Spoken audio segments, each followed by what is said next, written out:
ஆண்டவராகிய இயேசுவின் நாமத்தில் உங்களுக்கு என் அன்பின் வாழ்த்துதலை தெரிவித்துக் கொள்கிறேன். இந்த நாளிலும் கூட இந்த கொரோனா போராளிகளுக்காக தேவ சமூகத்திலே ஜெபிப்பதற்காக இணைந்திருக்கின்ற உங்கள் ஒவ்வொருவரையும் நாங்கள் வாழ்த்துகிறோம். இந்த நிகழ்ச்சியிலே உங்களை வரவேற்கிறோம். தொடர்ந்து இந்த நாளிலும் கூட கொரோனா போராளிகளுக்காக நாம் தேவ சமூகத்திலே ஜெபிக்க இருக்கிறோம். பாருங்கள், இந்தியா தேசம் முழுவதும் 7,50,000 அதிகமானவர்கள் கொரோனா வியாதியினாலே தாக்கப்பட்டிருக்கிறார்கள். அதிலே 4,50,000 பேர் குணமாக்கப்பட்டு வீடு திரும்பி இருக்கிறார்கள். ஆகவே அதற்காக நாம் தேவனுக்கு ஸ்தோத்திரம் செலுத்த வேண்டும். இன்னும் வியாதியினாலே பிடிக்கப்பட்டு மருத்துவமனையிலே அனுமதிக்கப்பட்டிருக்கிறவர்களுக்காக நாம் தேவ சமூகத்திலே ஒவ்வொரு நாளும் ஜெபித்தாக வேண்டும். யார் இந்த கொரோனா போராளிகள்?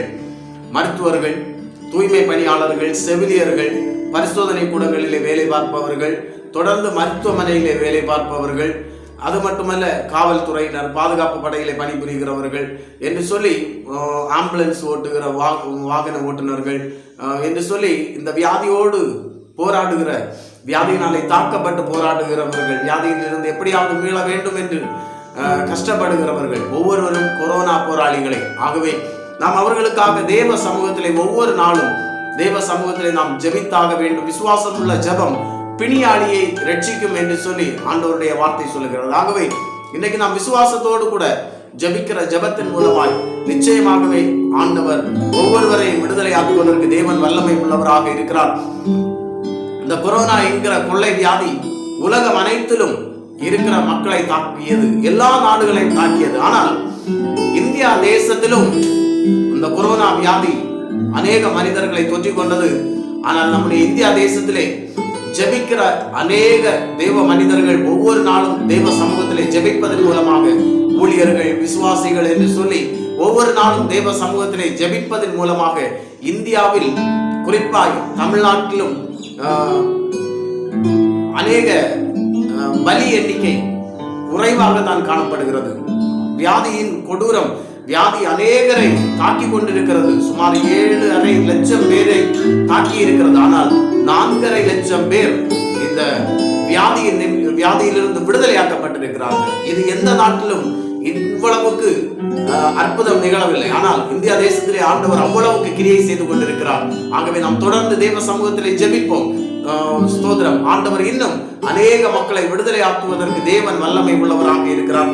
சங்கீதம் 23வது சங்கீதம் 6வது வசனம் சொல்கிறது, என் ஜீவன் உள்ள நாளெல்லாம் நன்மையும் கிருபையும் என்னை தொடரும் என்று சொல்லி ஆண்டவருடைய வார்த்தை சொல்லுகிறது. நான் கர்த்தருடைய வீட்டிலே நீடித்த நாட்களால் நிலைத்திருப்பேன் என்று ஆண்டவருடைய வார்த்தை சொல்லுகிறது. நமக்கு ஜீவன் இருக்கிறது வரையிலும் கர்த்தருடைய நன்மையும் கிருபையும் நம்மை ஒவ்வொரு நாளும் தொடர்ந்து கொண்டிருக்கும்.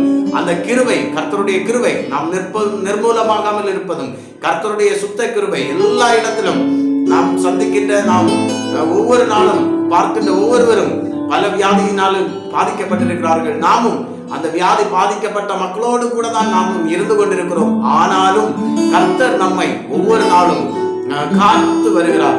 நாம் ஒவ்வொரு நாளும் கர்த்தருடைய கிருபையினாலே பாதுகாக்கப்பட்டு வருகிறோம். எத்தனையோ பேர் மரித்துக் கொண்டிருக்கிறார்கள். அப்படிப்பட்ட சூழ்நிலையிலும் தேவன் நம்மை இந்த வியாதியின் கொடூரத்திலும் தேவன் நம்மை பாதுகாத்து வருகிறார். அது ஆண்டவருடைய சுத்த கிருபை. ஆகவே அந்த கிருபையை எண்ணி அந்த தேவாதி தேவனை நாம் புகழ்ந்து பாடி நாம் ஜெபத்திற்கு நேராய் கடந்து செல்ல இருக்கிறோம். உங்க கிருபை தான் என்னை தாங்குகின்றது என்று சொல்லி அவருடைய கிருபையை எண்ணி நாம் காலை நேரத்திலே துதித்து நாம் ஜெபத்திற்கு நேராய் கடந்து செல்ல இருக்கிறோம். ஜெபிப்போமா? ஸ்தோத்திரம். எல்லோரும் கண்களை மூடி தேவ சமூகத்தை நோக்கி பார்த்து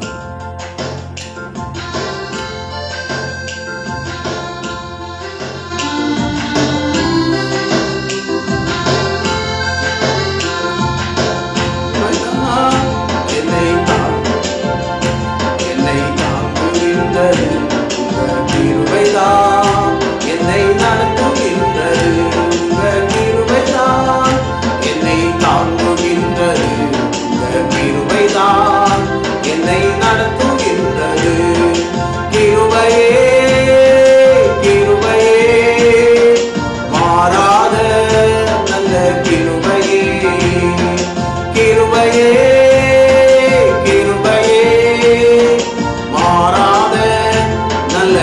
கிருபையே. உடைக்கப்பட்ட நேரத்திலெல்லாம் என்னை உருவாக்கின கிருபை இது. சொல்லுமா, உடைக்கப்பட்ட நேரத்திலெல்லாம் என்னை உருவாக்கின கிருபை இது. கிருபையே கிருபையே, மாறாத நல்ல கிருபையே. சொல்லுமா, கிருபையே கிருபையே, மாறாத நல்ல கிருபையே. சோர்ந்து போன நேரத்திலெல்லாம் என்னை சூழ்ந்து கொண்ட கிருபை இது. சொல்லுங்க, சோர்ந்து போன நேரத்திலெல்லாம் என்னை சூழ்ந்து கொண்ட கிருபை இது. கிருபையே கிருபையே கிருபையே, மாறாத நல்ல கிருபையே. கிருபையே கிருபையே, மாறாத நல்ல கிருபையே. ஒன்றுமில்லா நேரத்திலெல்லாம் எனக்கு உதவி செய்த கிருபை இது. சொல்லுமா, ஒன்றுமில்லா நேரத்திலெல்லாம் எனக்கு உதவி செய்த கிருபை இது. கிருபையே கிருபையே, மாறாத நல்ல கிருபையே.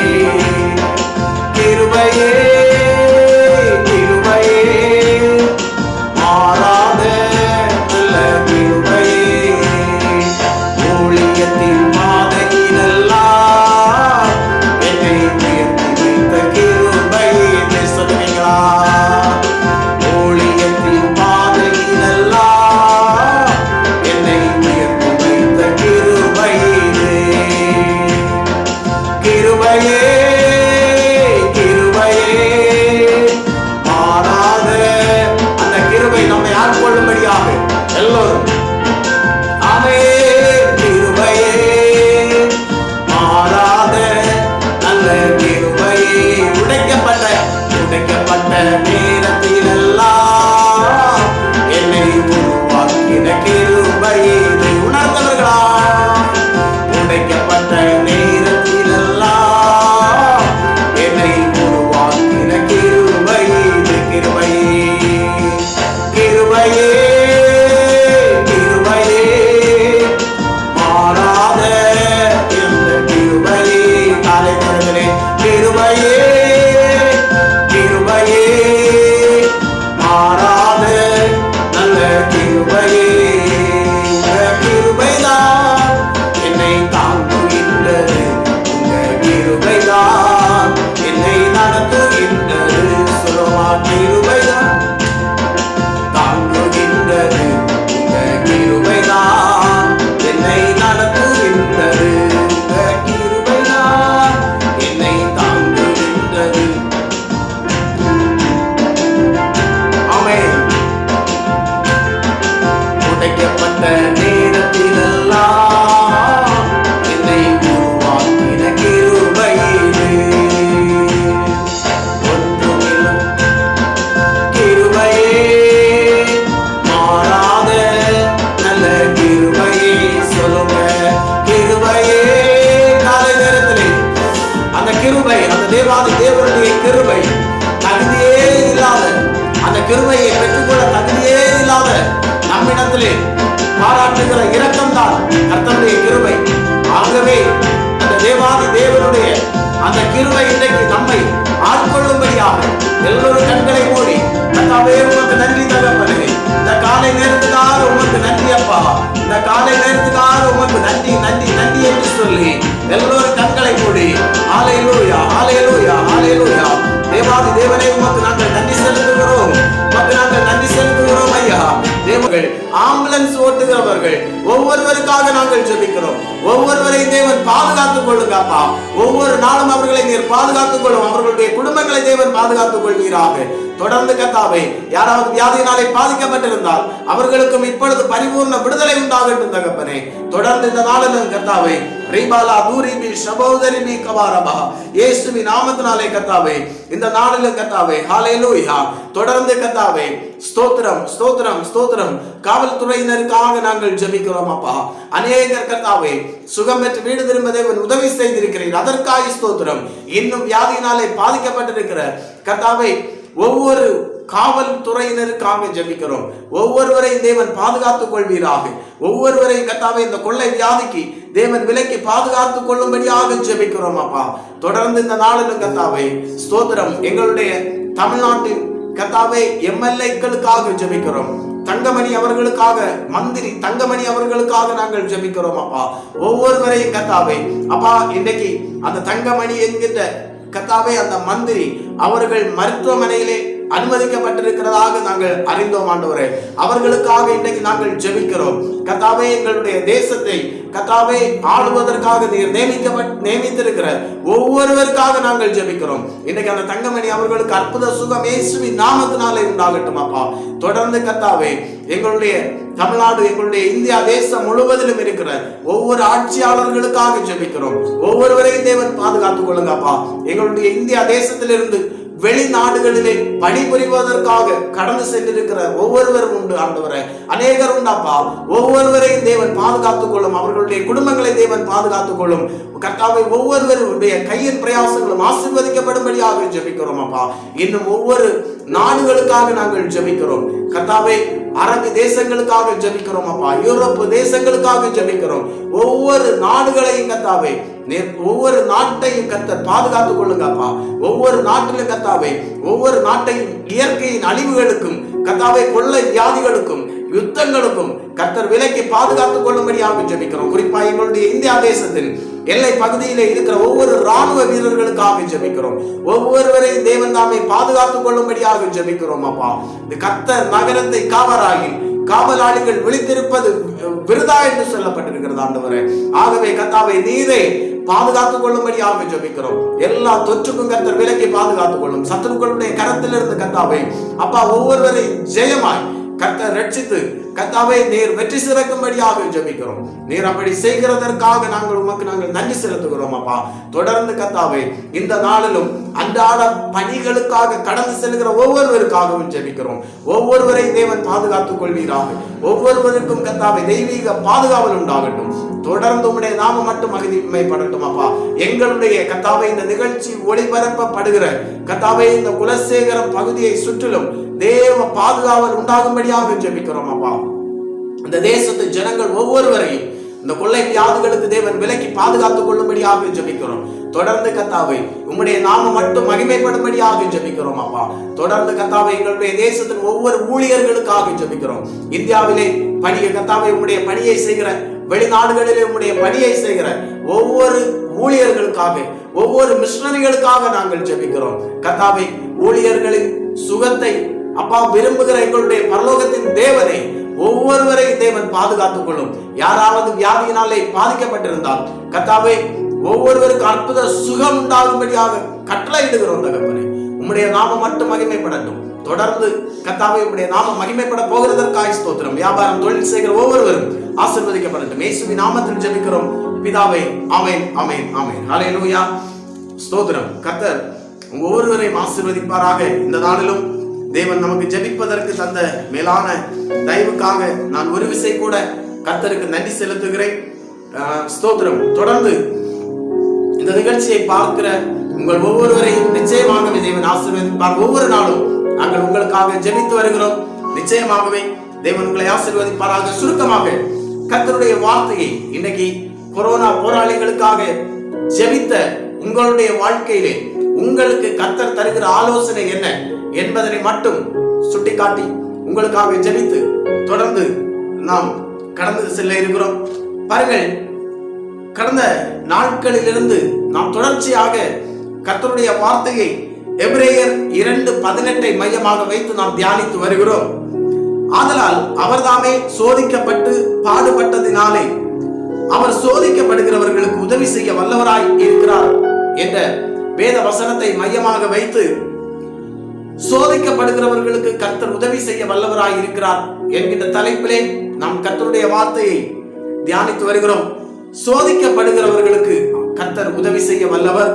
யாருக்கு சோதனை, ஏன் இந்த சோதனை ஒரு மனிதனுடைய வாழ்க்கையிலே அனுமதிக்கப்படுகிறது என்று சொல்லி நாம் தியானித்து வருகிறோம். பாருங்கள், 7 காரியங்களை நாம் கடந்த நாட்களாக நாம் தியானித்தோம்.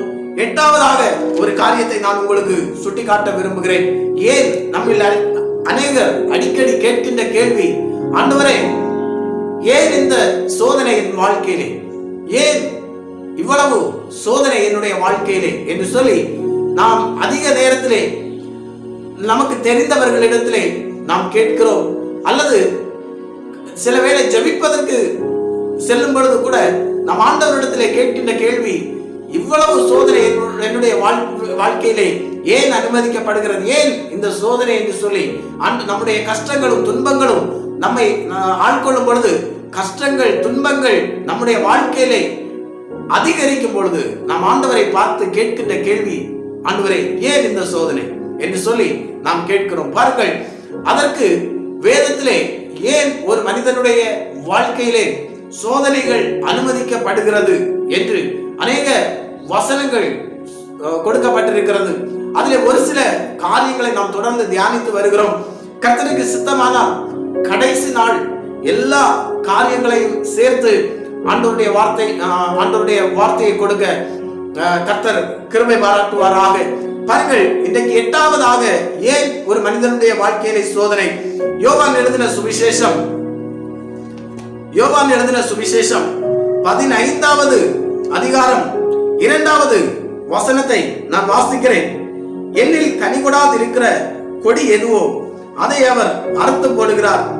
கனி கொடுக்கிற கொடி எதுவோ அது அதிக கனிகளை கொடுக்கும்படி அதை சுத்தம் பண்ணுகிறார். பாருங்கள், சோதனை எதற்காக ஒரு மனிதனுடைய வாழ்க்கையிலே கொடுக்கப்படுகிறது?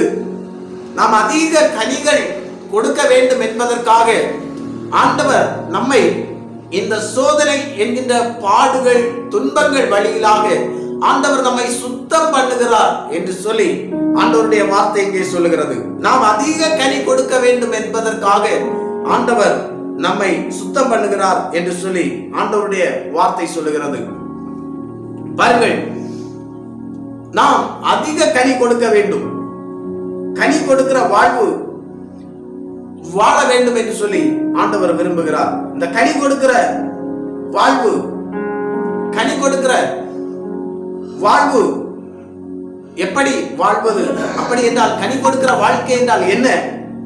மற்றவர்களுக்கும் ஆண்டவருக்கும் பயனுள்ள வாழ்வு வாழுதல், மற்றவர்களுக்கும் ஆண்டவருக்கும் பயனுள்ள வாழ்க்கை நடத்துதலை தான் கனி கொடுக்கிற வாழ்க்கை என்று சொல்லி இங்கே ஆண்டவருடைய வார்த்தை குறிப்பிடுகிறது. நம்மை சார்ந்து இருப்பவர்களுக்கும் கர்த்தருக்கும் பயனுள்ள ஒரு வாழ்க்கை வாழ்வதுதான் கனி கொடுக்கிற வாழ்க்கை. அந்த வாழ்க்கை நாம் வாழ வேண்டும் என்பதற்காக ஆண்டவர் சில வேளைகளிலே சோதனைகளை நம்ம வாழ்க்கையிலே அனுமதித்து அந்த சோதனைகள் மூலமாக ஆண்டவர் நம்மை சுத்தம் பண்ணுகிறார் என்று சொல்லி ஆண்டவருடைய வார்த்தை சொல்லுகிறது. பாருங்கள், இந்த கனி கொடுக்கிற வாழ்க்கை கர்த்தருக்கும் நம்மை சார்ந்திருக்கிற உலக மக்களுக்கும் நம்முடைய அயலகத்தாருக்கும் நம்முடைய உறவினர்களுக்கும் பயனுள்ள ஒரு வாழ்க்கை நாம் வாழ வேண்டும் என்றால் நாம் என்ன செய்ய வேண்டும்? யோவான் 15:5 சொல்லுகிறது, நானே திராட்சை செடி, நீங்கள் கொடிகள். ஒருவன் என்னிலும் நான் அவனிலும் நிலைத்திருந்தால் அவன் மிகுந்த கனிகளை கொடுப்பான். என்னை அல்லாமல் உங்களால் ஒன்றும் செய்யக்கூடாது என்று சொல்லி ஆண்டவருடைய வார்த்தை சொல்லுகிறது. நாம் ஆண்டவரிலும் ஆண்டவர் நம்மிலும் நிலைத்திருக்கிற ஒரு வாழ்க்கை வாழும் பொழுது, நாம் ஆண்டவருக்குள்ளாக நிலைத்திருக்கிற அந்த வாழ்க்கை அனுபவத்துக்குள்ளாக வரும் பொழுது நாம் அதிக கனிகளை கொடுக்கிறவர்களாய் மாறுகிறோம் என்று சொல்லி ஆண்டவருடைய வார்த்தை சொல்லுகிறது. பாருங்கள், கனி நிறைந்த ஒரு வாழ்க்கை, மற்றுள்ளவர்களுக்கு பயனுள்ள ஒரு வாழ்க்கை, கர்த்தருக்கு நம்மாலே பயனுள்ள ஒரு வாழ்க்கை வாழ்வதுதான் கனி கொடுக்கிற வாழ்க்கை. இந்த கனி கொடுக்கிற வாழ்க்கை நாம் ஒவ்வொருவரும் வாழ வேண்டும் என்று ஆண்டவராகிய இயேசு கிறிஸ்து விரும்புகிறார். ஆகவேதான் அவர் சொல்லுகிறார், ஒருவன் என்னிலும் நான் அவனிலும் நிலைத்திருந்தால் அவன் மிகுந்த கனிகளை கொடுப்பான். அருமையான தேவ பிள்ளையை, இன்னைக்கு நாம் சிந்தித்து பார்க்க வேண்டும். நாம் கனி நிறைந்த ஒரு வாழ்க்கை வாழ்கிறோமா? நம்மை சார்ந்து இருப்பவர்களுக்கு நாம் உதவி செய்கிறவர்களாக இருக்கிறோமா? அல்லது நம்மை ஒவ்வொரு நாளும் பாதுகாத்து ஒவ்வொரு நாளும் நம்முடைய தேவைகளை சந்தித்து தந்து நம்மை இவ்வளவு சிறப்பாக பாதுகாத்து வழி நடத்துகிற அந்த தேவாதி தேவனுக்கு நாம் பயனுள்ளவர்களாக இருக்கிறோமா? சொந்த குமாரனாகி இயேசுவையே நமக்காக ஜீவ பலியாக தந்தாரே, அவருக்கு பயனுள்ளவர்களாக நாம் இருக்கிறோமா? நமக்காக இரத்தம் சிந்தின அந்த ஆண்டவராகிய இயேசு கிறிஸ்துவுக்கு நாம் பயனுள்ளவர்களாக இருக்கிறோமா? பாருங்கள், இன்றைக்கு ஆண்டவருக்கு பயன்படக்கூடிய அளவில் எத்தனையோ வழிகள் நமக்கு இருக்கிறது. ஏதாவது ஒரு காரியம் நாம் செய்கிறோமா? மற்றவர்களுக்கு உதவி செய்கிறோமா? ஏதாவது வகையில் ஆண்டவராகிய இயேசு கிறிஸ்துவை குறித்து சொல்லுகிறோமா? மற்றவர்களை ஆண்டவராகிய இயேசு கிறிஸ்துவினுடைய அன்பை சொல்லி நாம் ஆண்டவராகிய இயேசு கிறிஸ்துவுக்கு நேராக மற்றவர்களை வழி நடத்துகிறோமா? நம்முடைய பொருட்கள், நம்முடைய தாளந்துகள் ஆண்டவராகிய இயேசு கிறிஸ்துவுக்கு பிரயோஜனம் உள்ளதாக அமைகிறதா? சிந்தித்து பார்ப்போமா? இன்றைக்கு எவ்வளவோ தாளந்துகள் நமக்கு இருந்தும், எவ்வளவோ காரியங்கள் ஒரு ஆண்டவருக்கும் மற்றவர்களுக்கும் உதவி செய்வதற்கான எத்தனையோ சிலாக்கியங்கள் நமக்கு இருந்தும் நாம் எப்படிப்பட்டவர்களாக இருக்கிறோம்? சிந்தித்து பார்ப்போமா? ஆகவே அருமையான தேவ பிள்ளையை, நாம் கனி கொடுக்கிறவர்களாக மாற வேண்டும் என்றால் நாம் ஆண்டவரோடு கூட இணைந்து இருக்க வேண்டும். ஆண்டவராக இயேசு கிறிஸ்துவோடு கூட நாம் நிலைத்திருக்கும் பொழுது அவர் நம்மோடு கூட நிலைத்திருப்பார். நிச்சயமாகவே நாம் கனி கொடுக்கிறவர்களாக மாறுவோம். மட்டுமல்ல, யோவான் 15:6 சொல்லுகிறது, என்னில் ஒருவன் என்னில் நிலைத்திராவிட்டால் வெளியே எரியுண்ட கொடியை போல அவன் எரியுண்டு உலர்ந்து போவான். அப்படிப்பட்டவைகளை சேர்த்து அக்னியிலே போடுகிறார்கள், அவைகள் எரிந்து போகும் என்று சொல்லி ஆண்டவருடைய வார்த்தை சொல்லுகிறது. இன்றைக்கு நம் ஆண்டவருக்கு கனி கொடுக்காத ஒரு வாழ்க்கை வாழ்வோம் என்று சொன்னால் நிச்சயமாகவே ஆண்டவர் நம்மை நரகத்துக்கு தள்ளி விடுவார் என்று ஆண்டவருடைய வார்த்தை சொல்லுகிறது. ஆகவே நம்மில் இருக்கிற தாளந்துகள், மற்றவர்களுக்கு இயேசுவை குறித்து சொல்வதற்கான தாளந்து நமக்கு இருக்கலாம், மற்றவர்களுக்காக ஜெபிப்பதற்கான தாளந்து நமக்கு இருக்கலாம், ஏதோ ஒரு தாளந்து நம்முடைய வாழ்க்கையில இருக்கலாம். நாம் படித்திருக்கிறோம், ஏதாவது ஒரு வகையிலே ஊழியத்திற்கு உதவி செய்யலாம். இப்படிப்பட்ட என்ன ஒரு தாளந்து இருக்கிறதோ அதை கர்த்தருக்காக நாம் பயன்படுத்தும் பொழுது நாம் ஒவ்வொரு நாளும் அந்த காரியங்களிலே அதிகமாய் கனி கொடுக்கிறவர்களாய், அதிகமாய் பெருகுகிறவர்களாக நாம் காட்சி அளிப்போம், நாம் வாழ்வோம். மட்டுமல்ல, இயேசுவில் நிலைத்திருக்கும் பொழுது கலாத்தியர் 5:22 சொல்லுகிறது, ஒவ்வொரு நாளும் நாம் ஆண்டவராகிய இயேசு கிறிஸ்துவில் நிலைத்திருக்கும் பொழுது, கலாத்தியருக்கு எழுதின நிருபம் 5வது அதிகாரம் 22, 23 ஆகிய வசனங்களை வாசிக்கிறேன். ஆவியின் கனியோ அன்பு, சந்தோஷம், சமாதானம், நீடிய பொறுமை, தயவு, நற்குணம், விசுவாசம், சாந்தம், இச்சையடக்கம், இப்படிப்பட்டவைகளுக்கு விரோதமான பிரமாணம் ஒன்றுமில்லை. பாருங்கள், இப்படிப்பட்ட ஆவியின் கனிகள் நம்முடைய வாழ்க்கையிலே வெளிப்படும். ஆகவே அருமையான தேவ பிள்ளையே, இப்பொழுது சொல்லப்பட்ட இந்த கலாத்தியர் 5:22, 23 ஆகிய வசனங்களிலே சொல்லப்பட்ட அந்த கனி நிறைந்த வாழ்க்கை வாழ தேவன் நமக்கு உதவி செய்வார். ஆகவே ஆண்டவர் நம்முடைய வாழ்க்கையிலே சோதனைகளை அனுமதிப்பதற்கு காரணம், நாம் அதிக கனி கொடுக்க வேண்டும் என்பதற்காக சோதனைகள் ஒரு மனிதனுடைய வாழ்க்கையிலே அனுமதிக்கப்படுகிறது. ஆகவே இன்றைக்கு சிந்தித்து பாருங்கள், உங்களுக்கு எவ்வளவு தாளந்துகள் இருக்கிறது, அது ஆண்டவருக்காக பயன்படுகிறதா? எவ்வளவோ திறமைகள் நம்முடைய வாழ்க்கையில இருக்கிறது, நம்மை சார்ந்த ஜனங்களுக்கு அது பயனுள்ளதாக காணப்படுகிறதா? சிந்தித்து பார்ப்போமா? ஏதாவது ஒரு ஊழியத்திற்கு நம்மால் இயன்ற உதவி, ஏதோ ஒரு காரியத்திலே, ஏதாவது ஒரு சிறப்பு கூடுகைகள் நடத்தும் பொழுது, ஆலய ஆராதனை நடத்தும் பொழுது, அல்லது பாடல் வேலைகளிலே நமக்கு என்ன தாளந்து இருக்கிறதோ அதை நாம் பயன்படுத்துவதற்கு முயற்சி செய்திருக்கிறோமா? சிந்தித்து பார்ப்போமா? எத்தனையோ ஜனங்கள் நம்முடைய கண்களுக்கு முன்பதாக இயேசுவை அறியாமல் ஒவ்வொரு நாளும் கஷ்டப்பட்டு கொண்டிருக்கிறார்கள், ஒவ்வொரு நாளும் நரகத்துக்கு நேராக கடந்து சென்று கொண்டிருக்கிறார்களே. அவர்களுக்கு இயேசு கிறிஸ்துவினுடைய அன்பை ஏதாவது ஒரு வகையிலே நாம் சொல்லி இருக்கிறோம். சிந்தித்து பார்ப்போமா? சிந்தித்து பார்ப்போமா?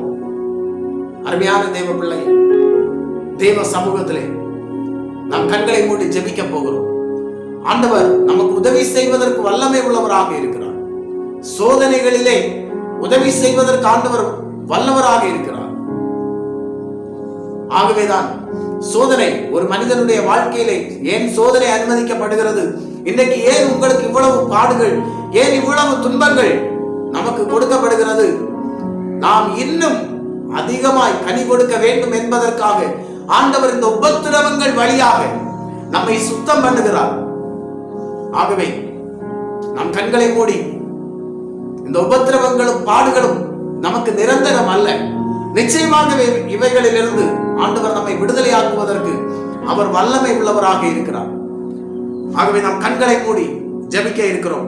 இன்றைக்கு இந்த நிகழ்ச்சியில இணைந்து ஜெபித்திருக்கிறோமே, இந்த நிகழ்ச்சியை நாம் பார்க்கிறோமே, நம்முடைய வாழ்க்கை கனி நிறைந்த ஒரு வாழ்க்கை. நம்மை சார்ந்தவர்களுக்கும் நம்மை சேற்றிலிருந்து, உளையான சேற்றிலிருந்து தூக்கி எடுத்த அந்த ஆண்டவராகிய இயேசு கிறிஸ்துவுக்கு நம்முடைய வாழ்க்கை பயனுள்ளதாக இருக்கிறதா? சிந்தித்து பார்த்து ஜெபிப்போமா? கண்களை மூடிக்கொள்வோமா? ஹல்லேலூயா, ஹல்லேலூயா, ஹல்லேலூயா. நன்றி தகப்பனே. தூராபாலா சந்தரேபி கபாரபா இயேசுவின் நாமத்தினாலே கர்த்தாவே, ஹல்லேலூயா. இந்த நாளிலும் கர்த்தாவே ஜெபிக்கிற ஒவ்வொருவருக்காக, இந்த நேரலை நிகழ்ச்சியில இணைந்து ஜெபிக்கிற ஒவ்வொருவருக்காக நாங்கள் உம்மை நோக்கி பார்க்கிறோம் அப்பா. ஒவ்வொருவரையும் தேவன் கண்ணோக்கி பாருங்கப்பா. கர்த்தாவே, இவர்கள் எந்த சூழ்நிலையில இருந்தாலும் சரி தகப்பனே, நீர் இன்றைக்கு இவர்களை கண்ணோக்கி பார்க்கும்படியாக ஜெபிக்கிறோம். இவர்களுடைய குடும்பத்தில் இருக்கிற கஷ்டங்கள், பாடுகள், துன்பங்கள், வேதனைகள், கண்ணீர்கள், வியாதிகள் விலகி போகும்படியாக ஜெபிக்கிறோம். கர்த்தாவே, இவர்கள் இன்னும் அதிகமாய் கண்ணி கொடுக்கிறவர்களாக, இவர்களை சார்ந்திருப்பவர்களுக்கும் கர்த்தாவே இரட்சகராகிய உமக்கும் கர்த்தாவே பயனுள்ள ஒரு வாழ்வு வாழ ஒவ்வொருவருக்கும் தேவன் உதவி செய்தருளும்படியாக ஜெபிக்கிறோம்.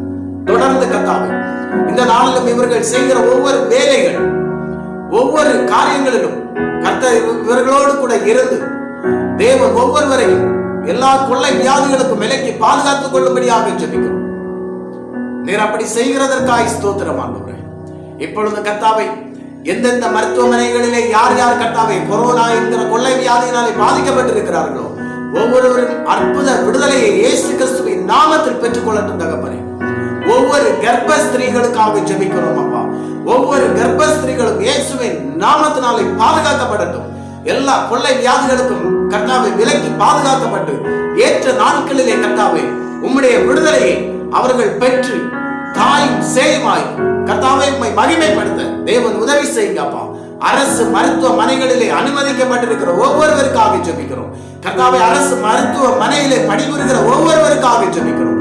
ஒவ்வொருவரையும் தேவன் பாதுகாத்துக் கொள்ளும். நல்ல சரீர சுக பலத்தோடு கூட ஒவ்வொருவரையும் தேவன் பாதுகாத்துக் கொள்ளுங்கப்பா. தனியார் மருத்துவமனையிலே பணிபுரிகிற மருத்துவர்கள், செவிலியர்கள் கர்த்தாவே, தூய்மை பணியாளர்கள் ஒவ்வொருவருக்காக ஜெபிக்கிறோம் கர்த்தாவே. எங்களுடைய தேசத்தின் நலனை கருதி கர்த்தாவே, மக்களின் நலனை கருதி ஒவ்வொரு நாளும் கொரோனா வியாதிக்கு எதிராக போராடுகிற ஒவ்வொரு போராளிகளையும் தேவன் இயேசுவின் நாமத்தில் பாதுகாத்துக் கொள்ளும்படியாக ஜெபிக்கிறோம். இன்றைக்கு உம்முடைய வார்த்தையின்படி ஒவ்வொருவரும் அதிக கனி கொடுக்கிறவர்களாக மாற தேவன் உதவி செய்தவர்களாக நீர் அப்படி செய்கிறதற்காக ஸ்தோத்திரம். தொடர்ந்து உம்முடைய நாமம் மட்டும் மகிமைப்படட்டும். இயேசுவின் நாமத்தில் ஜெபிக்கிறோம் பிதாவே, ஆமென், ஆமென். என் ஆத்துமாவே கர்த்தரை ஸ்தோத்திரி, என் முழுவதுமே அவருடைய பரிசுத்த நாமத்தை ஸ்தோத்திரி. என் ஆத்துமாவே கர்த்தரை ஸ்தோத்திரி, அவர் செய்த சகல உபகாரங்களை மறவாதே. ஆமென், ஆமென், ஆமென். கர்த்தர் உங்களை ஆசீர்வதிப்பாராக. ஆமென்.